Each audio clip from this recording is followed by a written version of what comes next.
In today's video, I'm going to teach you how to customize Shopify Prestige theme. First, open your Shopify admin and navigate to Online Store, then Themes.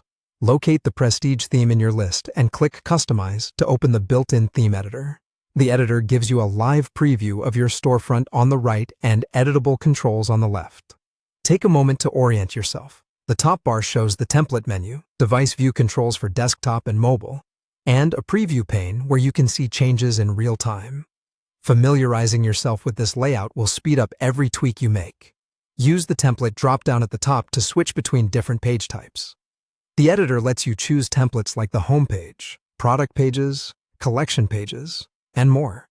Selecting the right template is important because each template has its own set of sections and settings. When you switch to a product template, for example, you'll be editing elements specific to product detail pages. When you choose a collection, you'll be adjusting how grouped products are displayed. Work through the templates you plan to change so your brand looks consistent across the site. To add or modify content, interact with the sections on the left side. Click Add Section to bring a new content block into the chosen template, or select an existing section to edit its settings.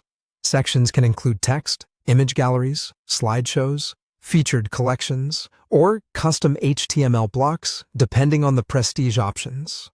Inside a section, you can edit copy, swap images, adjust alignment, and set links or call-to-action buttons.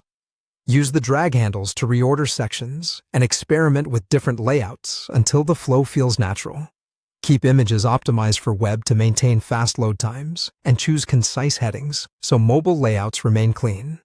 For global styling, open theme settings in the editor sidebar. Look for the paint roller icon. This area controls core styles like global colors, typography, buttons, and other brand-level options. Choose a limited color palette to keep the design cohesive, and pick 2 complementary fonts for headings and body text. Adjust spacing and button styles here so they carry across every page. If you make a typography change, toggle between desktop and mobile preview to check readability at different sizes. Finally, always click Save after making changes. The Save button applies edits to the theme you're working on, so review your preview and confirm everything looks right before exiting. Small, frequent saves are a good habit to prevent losing progress. Once saved, preview your live storefront and test key pages to ensure the changes appear as expected.